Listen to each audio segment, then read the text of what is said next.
Welcome to the Next Level Human podcast. As a human, you have a job to do. In fact, you have 4 jobs: to earn and manage money, to attain and maintain health and fitness, to build and sustain personal relationships, to find meaning and make a difference. None of these jobs are taught in school, and that is what this podcast is designed to do.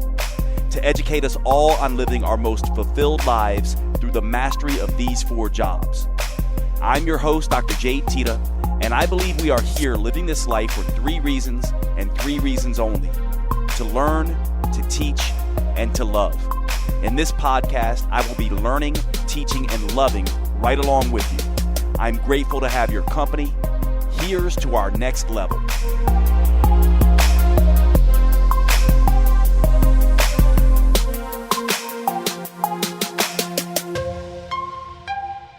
Welcome to the show, everybody. Today we're going to be talking about a really important distinction between desire and intention. And this speaks to the aspect of what many of us are trying to do in life, which is essentially the whole purpose of this podcast, right? We want to up level.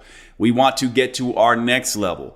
And perhaps more to the point, we want to achieve things in our 4 jobs beyond what we currently have. We want to make more money, perhaps. We want a better career. We want to have time freedom. We want more purpose. We want a relationship, right? We want health and fitness. We have goals as humans, and we want to manifest these goals. It's part of what we wake up and think about when we first wake up, and what we think about through the day, and what we think about when we go to bed. And even if we're not consciously thinking about it, it's always unconscious, isn't it? There's something that we want that is different. And many of us are very goal directed and goal oriented. I certainly have been throughout my life. I continue to be. My friends will describe me as very ambitious, very driven, very goal oriented. And one of the things that has happened, perhaps rightly or wrongly so, I don't know, I have had obviously some level of success in my life. I started out as a lower middle class, in a lower middle class family. I should be accurate about that. Middle class, but my dad, my mother and father are amazing humans and basically put all their savings and everything into sending all 4 of their kids to college. And so me being the youngest, as I got closer and closer to college, and my mother and father's sort of savings and income became more depleted because they were putting my older brothers and sisters through college. I went from basically middle class to what I would consider lower middle class. So I came up in that upbringing with a lot of beliefs around money and a lot of lack mindset around money. That you needed to work really hard for money, that money was not easy, that rich people were sometimes greedy and manipulative. And I had to change a lot of these mindsets around money. I also have developed some degree of success in my career, becoming very well known in my careers of self-development and physical development, especially in the fields of metabolism and humanistic psychology. Obviously, the reason that I do this podcast. I've been through several difficult things in my life. Many of you know my story: a divorce, an affair on my part, sort of tricky sort of midlife awakening, I call it. But then transcending that and being able to develop an honor code and bring a lot of what I have learned to all of you. Now, obviously, the whole point of this is to say that none of us are next level humans. I certainly don't see myself as that. I can be base level at times and culture level at times, as I'm sure you can. But when we're in our next level human states, we really are in this place of wanting to up level, especially in the 4 jobs: in finance, in relationship, in health and fitness, and in purpose and meaning. And one of the things that I wanted to discuss briefly today in what will probably be a very short podcast here is this idea that I think people get wrong, because this comes up a lot for me when I get in discussions with individuals. And I'm at a point now in my career where I have lots of people who want to take me out to dinner, looking for a mentor, want to pick my brain about certain things. And sometimes it throws me off a little bit because I'm not so sure I'm deserving of that. And I do realize that in our culture, we tend to elevate people who perhaps don't deserve it. And I'm not sure that I'm deserving of it.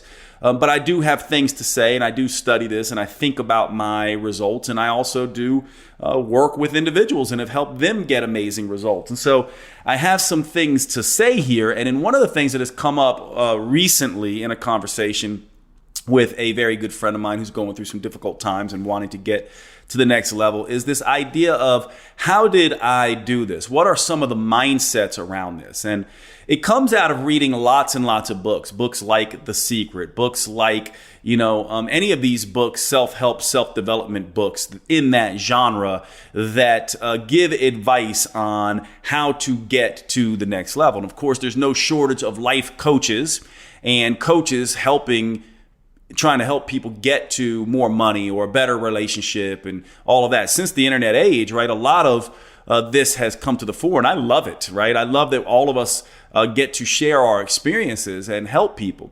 But one of the mistakes that I think people make when they're trying to change is this idea that I think is best encapsulated by ideas such as The Secret, that if you just think a particular way, you will eventually get that thing, that the life, world, and universe conspire to help you achieve what you want to achieve. And then if you desire strong enough and you want strongly enough and you think hard enough and you work hard enough, act hard enough, like in alignment with this, think, feeling, and action, you will eventually get the thing. And what I have found is that is not just misleading, but very misleading from my point of view. And when I discuss this, I think you'll get it sort of right away. One of the things that I think we don't understand oftentimes when we're trying to achieve things is that we are co-creators at best. In other words, we can do everything right and the world can still do what it does, putting up obstacles in our way and perhaps keeping us from our goals. This is not true. I mean, how many people have worked very hard in a relationship only to see that relationship end, even if it's just because they lose their significant other through death or because that other person falls out of love with them or whatever. How many people have reached some level of success in finance and only to see that it all goes away in, one big fail swoop by something that is not necessarily their fault. In other words, life presents us with obstacles that are of its own making. In some ways, we are only co-creators at best, and we have to deal with the randomness of life. And this is why I've oftentimes in my life, when I look at getting to a place, I used to be very directed, right, in my intentions. Directive, meaning I'm going to do this and that and this and this and this, and it's going to come up this way. And spent many times visualizing and manifesting. And in fact, I've had this experience in my life where before I did my first book back in 2010, I would sit and dream about, do these visualizations that could sometimes last 30 minutes to an hour, where I would see myself in Manhattan going to these publishing houses and having I had this very vivid manifestation of walking into a room with this big round table and all these people around the table bidding on the book and talking about the book and trying to convince me to sell them my book idea.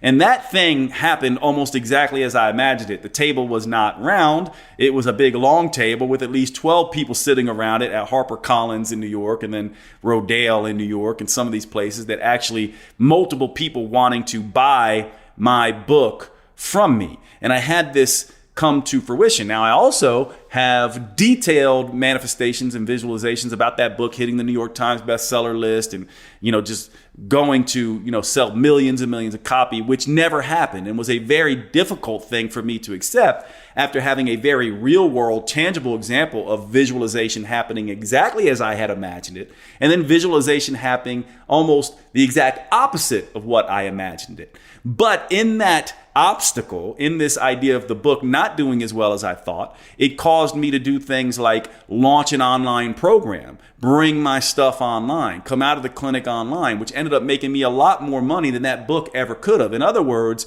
what ended up happening was better than what I had imagined based on what that book would have done, and eventually got me to what I was after anyway, because the real visualization that I was putting out there was time freedom and financial security, not needing to worry about finances. I used to put myself in this manifestation place, this visualization of feeling what it would feel like to have no money worries and to not be working for anybody or be on anyone else's time. And that is the reality of my life right now. I don't have to do this podcast at a particular time. I don't have to wake up at a particular time. I get to come and go as I please and make money the way that I like. I basically run my own life. Now, if I had kept being directed and directive in my intentions, perhaps I would have sabotaged myself. And I had to learn that through several times being too focused, too directed, that it's got to show up this way. And then it all falling apart for me to start to just take a step back and say, you know what? I need to trust that, this is happening as it should.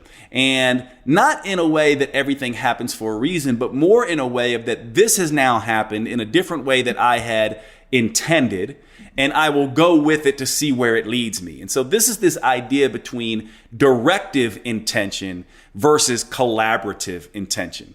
And this is the way I describe this. Directive intention would be like, I intend to get this thing and I'm going to do it exactly in this way. And it's going to happen exactly in this way. Versus collaborative intention, meaning I'm eventually going to get this thing, but I don't know how it's going to happen. And I feel like whatever happens, I will work with what happens, almost like universal jujitsu, work with the momentum of what the universe is sending me to get to where I eventually want to go. But I have no idea how it's going to turn out. I just know that I'm going to eventually get to this place, this feeling of financial security and being able to write books and people pay attention to my work and be able to help people, help myself, and live the life I want. Let me interrupt the show just for a few minutes because I want to tell you about one of our sponsors, Evolve Telemed. One of the questions I get all of the time, one of the services that you are asking me for constantly is hormone replacement therapy. Women going through menopause, women going through perimenopause, women in postmenopause, women under stressful situations who are dealing with low sex hormone levels, estrogen and progesterone, are constantly asking me about progesterone therapy or estrogen and progesterone therapy. And men, same thing, constantly asking me about testosterone replacement therapy. Plenty of you, many of you, always asking, Jade, can you prescribe me hormones? I need testosterone if you're a man, or I need estrogen and progesterone or testosterone if you're a woman. And I always have to say that I am no longer seeing patients in this way because my educational duties are keeping me so busy. And this is where Evolve Telemed comes in. I have been looking for a company that does bioidentical hormone replacement therapy, and that is critically important. If you're going to be doing HRT or TRT, HRT being hormone replacement therapy for women, TRT being testosterone replacement therapy for men, if you are going to do these therapies, you want the bioidentical hormones. You want the hormones that your body makes naturally, that your body can recognize, that is no different from the hormones your body would make if you were making adequate levels. Bioidentical hormone replacement therapy does just this. And Evolve Telemed is a company that I am now using for my own testosterone replacement needs and have been super impressed with the way that they have structured their business model. And so I am now bringing this service to you through my partnership with Evolve Telemed. Essentially, the way this works is you go online, you make an appointment with Evolve. Evolve gets a doctor with you on a Zoom call. They go through your whole case. They go through your blood labs. They then prescribe your hormones directly to you, and you can get those hormones wherever you are. You do not have to go to a clinic near you. All you need is to have an internet access point, and you can meet with an expert in bioidentical hormone replacement therapy and get those prescriptions. Now you can see why this is so powerful, can't you? Because this is something that so many of us need and can benefit from for our aging needs, our sexual health needs. These things have profound impact on mood, hair, skin, erections, libido, you name it. These things do everything for our metabolic health and vitality. So I am incredibly excited to bring Evolve Telemed to you. Now, the link that you go to is drjade.com/hormones. drjade.com/hormones. This will bring you to the Evolve Telemed portal. If you use the code Next Level, you will get a discount on checkout for your first patient visit. I'm very excited to be able to bring this to you, and I hope you will use Evolve Telemed. I know you're going to find it extremely powerful to move your hormone needs over to them. Check them out, Evolve Telemed. Use the link drjade.com/hormones. drjade.com/hormones for Evolve Telemed. And let's get back to the show. This is, I think, what we need to start focusing on when we are trying to achieve something, because I do think it is the better way that it works, the more accurate way that it works. I can't tell you how many times I've worked with people, and I've seen with myself and my brothers and my sisters and my friends and my family and the thousands and thousands and thousands of people I've worked with over the years in physical development, in health and fitness, in personal development.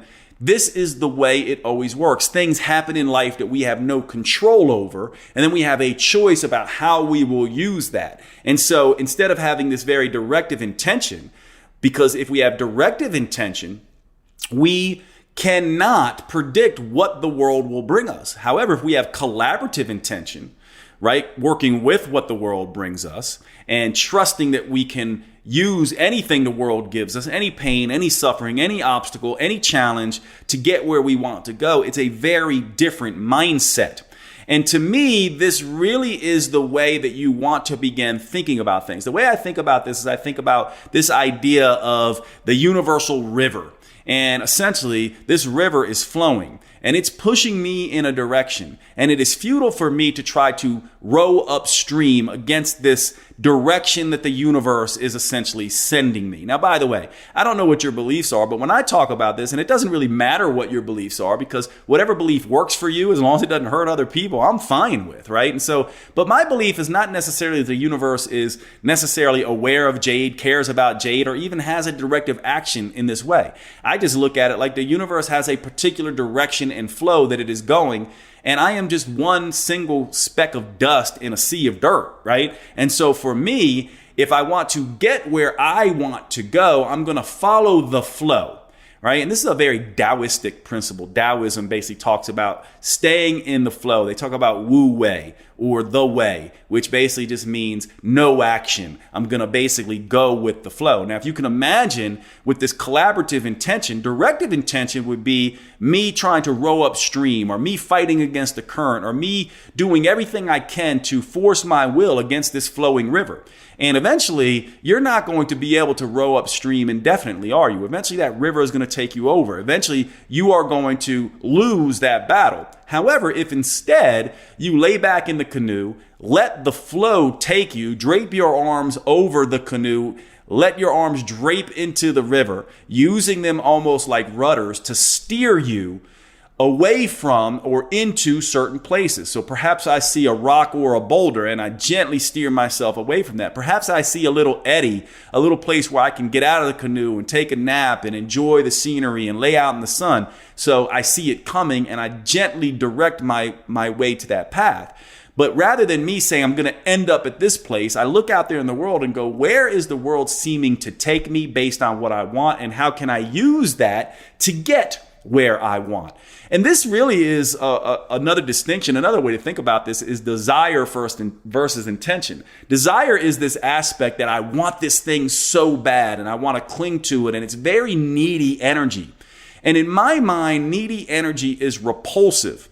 It's something that says you need this thing and therefore you won't be happy unless you get it exactly the way it shows up. Versus a intention, which is more collaborative, what I might call confident detachment. I'm confident that I am going to get there, but I am detached at the way I'm going to get there. And that this is the way I begin to think about this. And so if this resonates with you, this idea of directive versus collaborative intention, avoiding desire and neediness, and instead being confidently detached, thinking about collaborative intention versus trying to direct my intention, realizing that I am a co-creator at best, I am not in full control, then you can begin to practice this. And actually, not only is it a Taoism type of philosophy, it also is very Stoic in nature, because the Stoics talk about this idea of the obstacle is the way. So if you are confronted with an obstacle and you're very desirous or directive in your intention,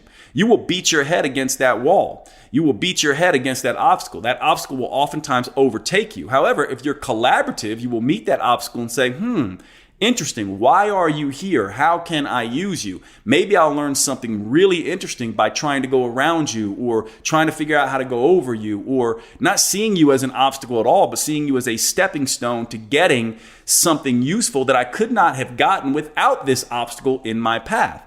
I know we can all relate to the idea that many of the things that we have gone through in life that we might have at first seen as the worst things that possibly could have happened to us turned out to be one of the greatest things that could have happened to us. Why? Because sometimes this collaborative intention brings you things that you could not have predicted otherwise, and takes you to places that you could not have imagined otherwise, that have greatly enhanced and made your life beautiful in the process. Is it not? And so from my perspective, this is the way that we want to think about this. So as you move forward with your visualizations, with your intentions, the idea would be to not construct an exact way that it shows up, but instead leave open to chance the way it will exactly show up, and think about where you will eventually be. For example, right now I'm doing this podcast in my brand new house in Asheville, North Carolina.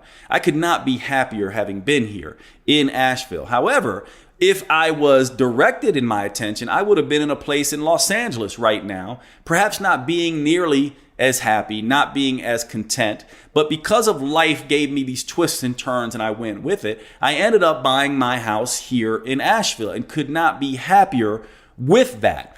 And this is oftentimes the thing that I think is really important. Many people who are directive in their nature oftentimes make the goal the point, right? I want to get this thing, and once I have this thing, I will be happy.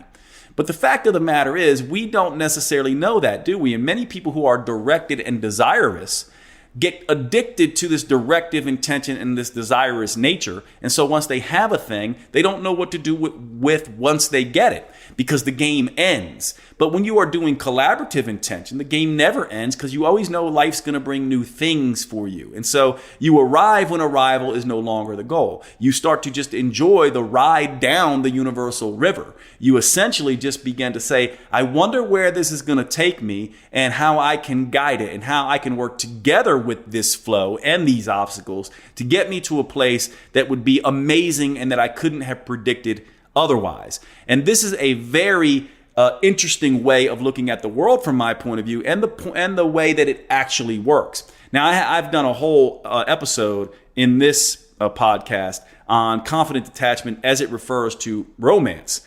And this really is, this idea of collaborative intention really is confident detachment as it relates to the things we're trying to achieve in our lives. So what I would suggest to you is that you focus on making sure that the things that you want to achieve, you understand what it's going to feel like. You do everything you can to get there, but you realize getting there can look many, many different ways, and that you're going to be okay with whatever way it works. This to me is a more universal, it's more in alignment with the way the universe works. And again, I don't mean the universe in that it cares about Jade, Teta, or you, or has any kind of directive. I'm not speaking of it as something that knows me, cares about me, or anything like that. I'm speaking of it more about something that does what it does. Life happens. We all know that. We don't get to control everything. We get to control ourselves and our reactions to what happens. And if we can essentially say, wherever you take me, I'm good with, because I will make something good from it. I will choose to use it in a way that gets me where I want to go, and I will eventually get where I want to go, then you are in alignment with how the universe actually works. And in this way, I think it's more true then to say that the universe is conspiring in your favor, except the universe is doing nothing because it's detached also. You're conspiring in your favor by living in alignment with the way things work. And the way things work is that you are always and only just a part of the creative process. You are co-creator at best. And by understanding that and working with that, you can begin to master some of this visualization and manifestation. So desire, no. Intention, yes, but not directive intention, collaborative intention, or confident detachment. You will get there as a co-creator using all the obstacles, all the suffering, and all the pain to get you where you want to be, to always use it. And doesn't this put you in a very different, beautiful place as a human as you approach life? This is what I want to leave you with on this particular podcast episode. Hit me up on the DMs, you guys, on Instagram, Facebook. Shoot me emails to support@jadeteta.com. Let me know how you liked this. Give me any other ideas for podcasts that you want to see. And I will talk to you at the next episode. Thanks so much, everybody.